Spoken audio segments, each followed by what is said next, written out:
Belgique est aujourd'hui touchée. Donc 5 nouveaux Les cas citoyens sont tenus de rester chez eux. Depuis minuit, les restaurants et les cafés sont fermés. Oui, la barre des 1000 morts en Belgique, donc on l'a annoncé ce matin. Depuis plusieurs mois déjà, nous sommes entrés dans l'ère du coronavirus.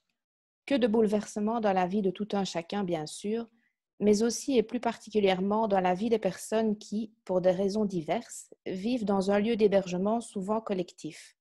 Un lieu où leur capacité à vivre leur propre vie s'est révélée encore plus complexe que d'ordinaire.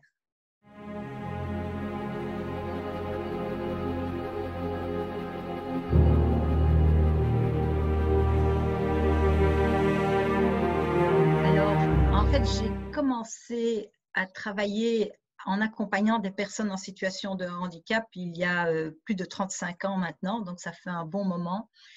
Et progressivement, très vite, je me suis intéressée à leurs demandes, à toutes les questions liées à la vie affective et à la sexualité. Et c'est vraiment le travail qui m'anime aujourd'hui pleinement, à la fois dans le cadre de la formation, mais aussi dans l'accompagnement psychothérapeutique de toute une série de personnes qui sont d'abord les personnes en situation de handicap, mais aussi celles qui gravitent autour d'elles.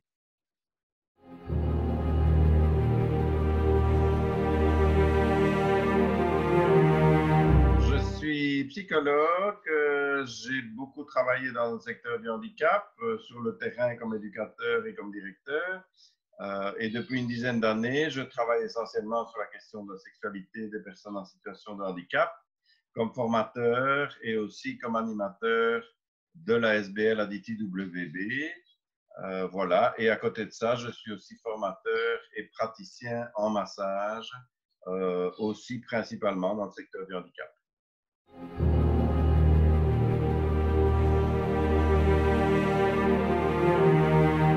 Je m'appelle Christian Nil et je suis référent vie relationnelle affective et sexuelle à la VIC. Alors bon, dans ce cadre, je réponds à différentes questions relatives à cette thématique. Et je réponds à des questions posées tantôt par des familles, tantôt par des professionnels, tantôt par des personnes en situation de handicap, tantôt par des personnes âgées. Je suis aussi donc amené à assurer des sensibilisations dans des établissements qui souhaitent franchir le cap et aborder cette matière de manière beaucoup plus concrète et qui ont des réticences par rapport à ce cadre légal, qui ont des réticences par rapport à leur façon d'agir.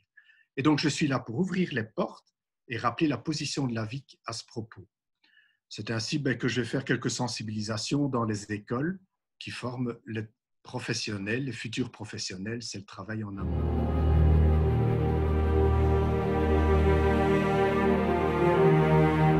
Il importe tout d'abord de rappeler que le confinement est une problématique générale et non liée au handicap ou au grand âge. C'est ainsi que, me présentant dans une école de futurs éducateurs juste avant le confinement pour faire un rappel et une sensibilisation par rapport à la vie relationnelle, affective et sexuelle, le préfet de discipline est rentré dans la classe et a dit « dorénavant, plus de bisous ». Donc ça touche tout le public, ça nous touche tous et toutes. Et donc, pendant toute cette période de confinement, il a fallu garder en tête une balance entre le respect du choix, le souci de la santé et de la protection et le désir de relation. Et donc, le confinement, pour moi, ça a été une période très compliquée durant laquelle il a fallu annuler tout ce qui avait été programmé pour le salon Envie d'amour et réfléchir à comment construire l'avenir, mais finalement, sans savoir comment la situation allait évoluer. Le confinement, moi, je l'ai vécu vraiment comme une espèce de sinusoïde comme ça, qui montait très haut avec des choses très bonnes. Des moments où on a eu l'occasion de se retrouver en petits groupes, où les équipes éducatives ont eu l'occasion parfois de vivre des moments qui étaient très chaleureux, des moments de grande solidarité entre elles. Et elles ont pu, grâce à ça, se sentir exister peut-être différemment, retrouver un esprit qu'elles n'avaient parfois plus connu depuis longtemps. Ça, c'est le côté positif. Et puis, il y a eu des moments de grande souffrance liés à l'isolement, à la solitude, au fait de ne parfois plus se sentir exister parce qu'on était là, loin l'un de l'autre. Et ce sentiment-là, il laisse des traces qui sont vraiment très, très douloureuses chez beaucoup de personnes. Alors, le confinement, pour moi, il a commencé juste avant le confinement officiel, dès qu'on a annoncé que les institutions pour personnes en situation de handicap allaient être fermées. Et j'ai vu en 2 jours mon agenda se vider entièrement. Et donc, ça m'a vraiment choqué. Je dois dire que j'étais un peu perdu pendant tout un temps en me disant, tiens, voilà, je ne sers plus à rien. En plus, comme je vis seul et qu'il y a eu après le confinement au niveau des familles aussi, ben, pendant 3 mois, j'ai rencontré très peu de monde. Un de mes enfants qui venait à la maison, mais à part ça, presque personne. Voilà. Et depuis un mois, les choses reprennent un petit peu, mais à mon grand dépit, elles ne reprennent que sur écran et virtuellement. J'ai pu donner un premier massage, mais pas encore dans le secteur du handicap. Et donc, je me sens vraiment coupé de ce qui est l'essentiel de mon métier, qui est la relation, qui est le contact direct, qui est la proximité. Et je trouve ça très compliqué.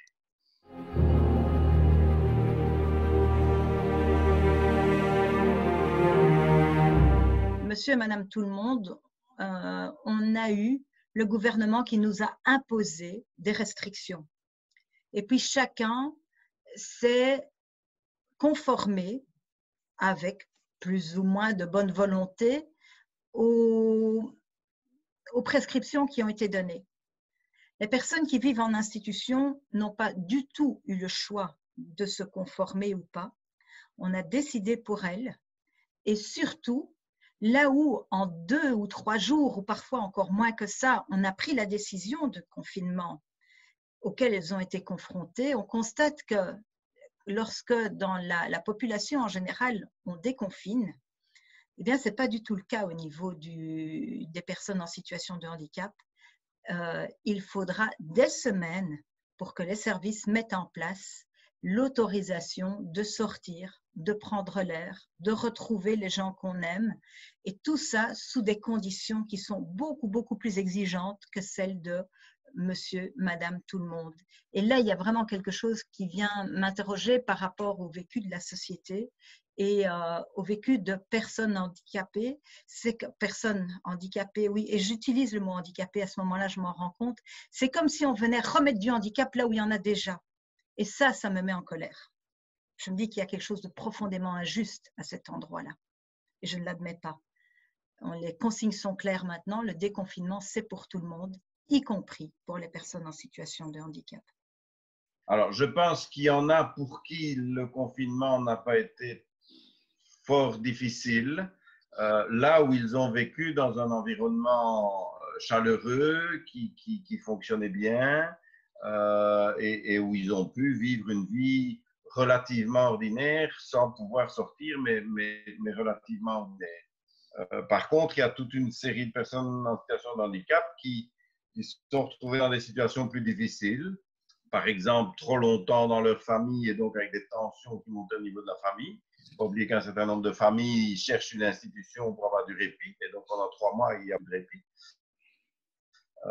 D'autres qui ont perdu des contacts avec des gens extérieurs, des personnes plus autonomes qui se sont trouvées beaucoup plus enfermées que d'habitude. Enfin voilà, il y a eu toute une série de situations qui, je pense, ont été difficiles, voire même des institutions qui ont confiné très sévèrement parce qu'il y avait l'un ou l'autre cas où ils avaient très peur, et donc les gens ont été fort isolés à certains moments. Enfin voilà, pour moi, il y a toutes ces choses-là qui ont dû être assez difficiles, et d'autres qui ont vécu dans un cocon très chaleureux où ils étaient bien, et ça s'est bien passé.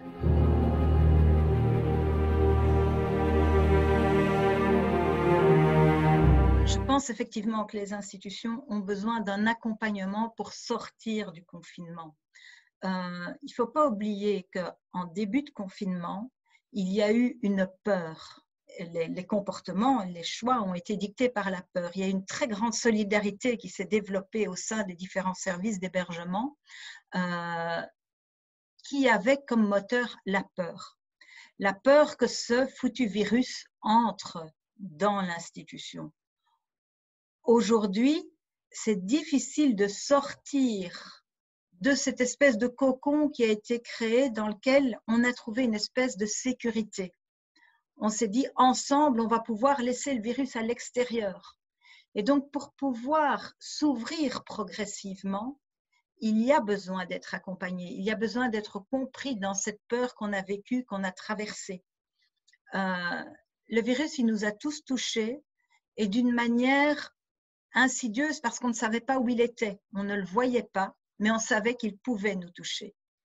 Et les équipes éducatives ont été mobilisées dans leur ensemble et tous les professionnels de l'accompagnement mobilisés pour faire face ensemble, pour s'unir contre ce virus.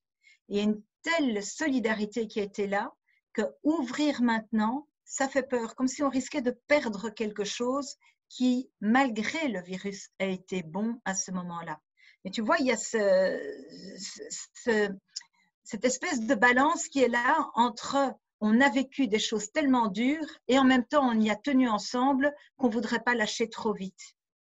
Beaucoup d'équipes ont aussi été reconnues à ce moment-là dans des choses qu'elles demandaient parfois depuis très longtemps. Et là, ça a été admis. Elles ont reçu de l'aide, elles ont eu des moyens qu'elles n'avaient jamais eu avant. Et là aussi, il y a peur de perdre ce genre de choses. Et c'est pour ça qu'on doit être accompagné globalement, aussi bien au niveau des équipes que des directions, pour passer à ce stade du déconfinement de manière progressive, mais pas trop lente quand même, parce que les personnes, elles attendent. Au niveau de la VIC, il y a tout le service audit et contrôle dont les membres du personnel sont à disposition des services et les services peuvent faire appel à leur auditeur qui pourra leur venir en aide et qui pourra les conseiller. Et donc, il y a au niveau de la VIC des personnes qui continuent à suivre tout ce qui a été mis en place et qui va veiller à ce que le déconfinement se réalise de la meilleure façon possible. Pour les personnes en situation de handicap, la vie affective, amoureuse, voire sexuelle, a toujours été un défi permanent. Elle risque de s'apparenter désormais à un rêve inaccessible.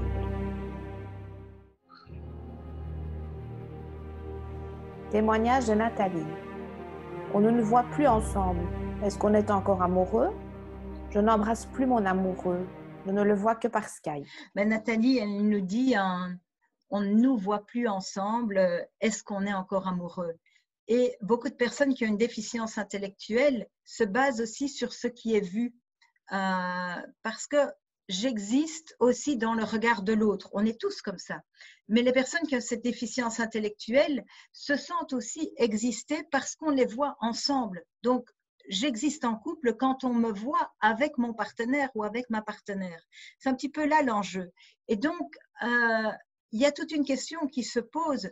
Si les autres ne nous voient plus ensemble, est-ce qu'on existe encore comme couple?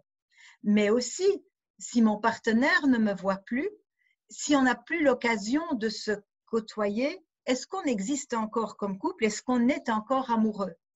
Il faut savoir aussi que dans le cadre du confinement, les personnes qui étaient en couple avaient le droit de se rencontrer et les communications gouvernementales ont été très claires à ce niveau-là. Même si on n'est pas marié, même si on n'est pas domicilié à la même adresse, mais qu'on est en couple, on peut se voir. Il se fait que quand on est en situation de handicap et qu'on vit dans une collectivité, ce droit-là n'a pas été acquis, n'a pas été respecté. Parce qu'il y avait la peur que le virus entre si des personnes de silos différents étaient amenées à se rencontrer, comme si le virus risquait du coup de passer d'un silo à l'autre. Un petit peu comme les poux qui passent d'une tête à l'autre. Tu vois, je fais un petit peu le même rapprochement. Et là, du coup, depuis 3 mois, on va arriver bientôt à 4 mois, des personnes en couple n'ont plus le droit de se voir.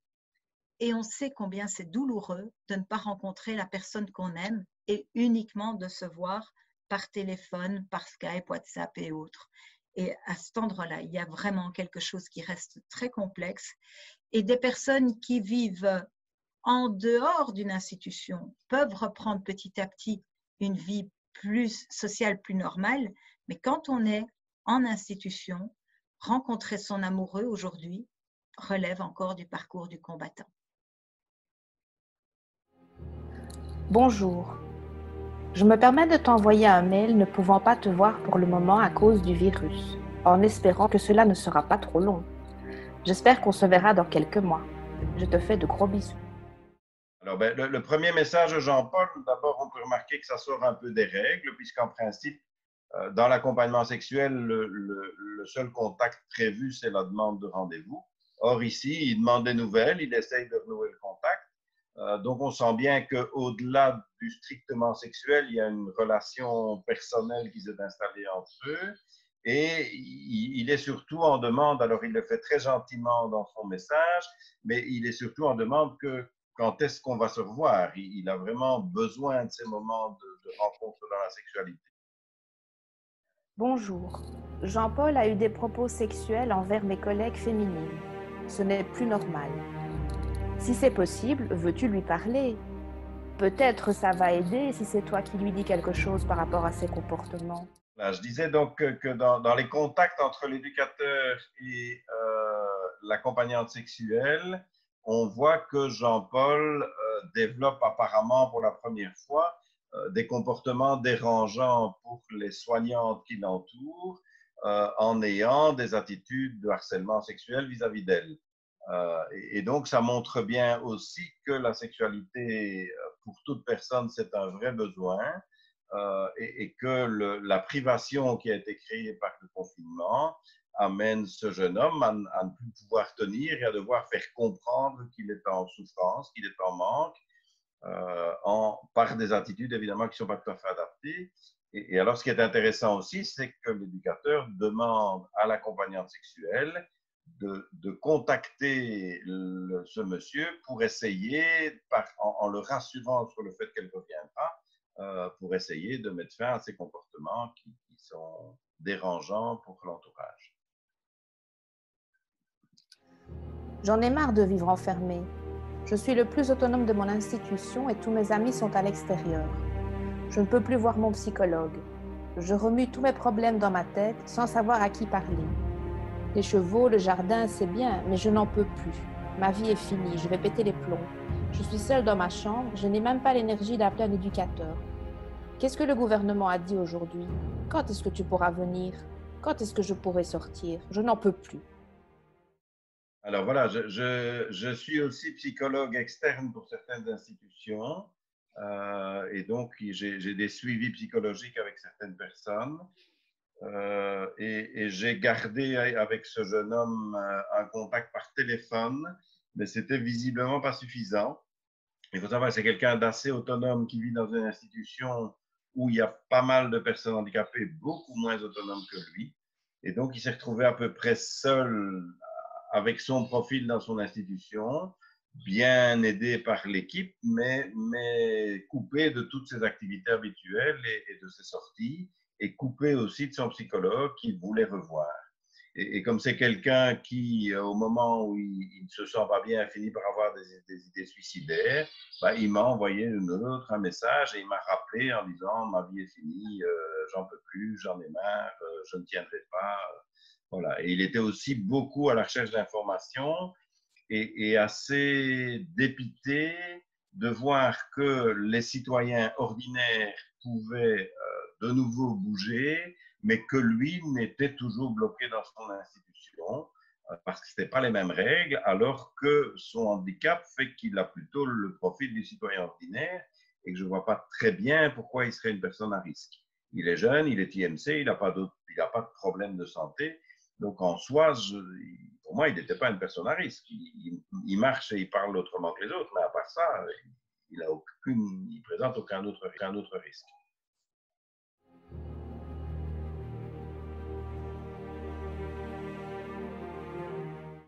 Il est intéressant aussi de souligner qu'UNIA, le Centre interfédéral pour l'égalité des chances, a consulté les personnes en situation de handicap à propos des manques et conséquences de ce confinement.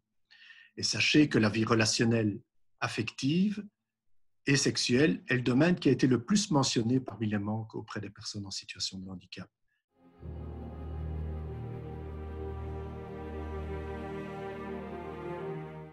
Je pense qu'on est quand même aujourd'hui dans un discours que l'on entend et des politiques et du secteur de la santé qui dit qu'aujourd'hui ce virus devient endémique, c'est-à-dire qu'on n'est plus dans une épidémie et que donc il existe et qu'il faut continuer à être prudent, mais qu'il faut reprendre une vie normale. C'est un peu ce que j'entends pour le moment. Je pense qu'au niveau des institutions, il faut aussi repenser la santé de façon globale. La santé, ce n'est pas que le problème des virologues. la santé, c'est l'ensemble des dimensions de la santé physique, mentale, émotionnelle et sexuelle. Si on reprend la santé, la définition de la santé de l'OMS, on a une définition de ce type-là. Et donc, je pense qu'il serait intéressant que les équipes et que les directions repartent de cette définition large de la santé et analysent si dans ces différents domaines, avec les limites qu'on doit mettre aujourd'hui, il y a moyen d'avoir la meilleure santé possible dans tous les domaines qui font partie de la santé. À partir du moment où on dit qu'il est normal de rester à 1,50 m l'un de l'autre, qu'est-ce que c'est complexe de vivre dans le quotidien alors qu'on a tellement besoin d'être touché. Ce matin, lors d'une de mes consultations de thérapie, j'ai rencontré une personne qui m'a dit, je vais à son domicile, il était encore couché, il me tend la main en me disant, ça fait trop longtemps, aujourd'hui, donnez-moi la main. Et je me suis mise à ses côtés, je lui ai pris la main, je lui ai caressé le dos.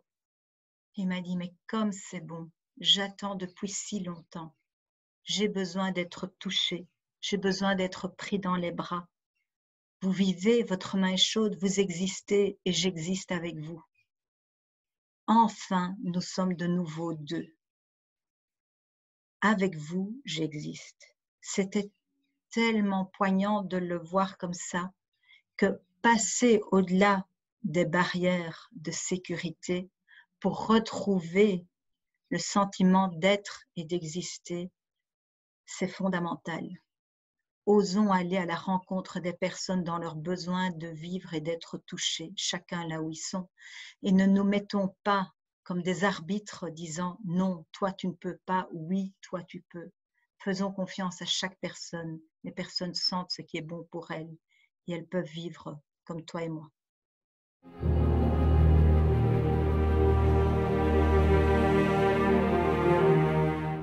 Face à la mort, ce qui sauve, c'est l'amour.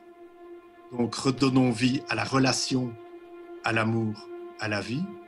Envie d'amour 2021 qui se déroulera les 6, 7 et 8 mai aura donc toute sa place dans ce travail de reconstruction. Redonnons vie à la vie.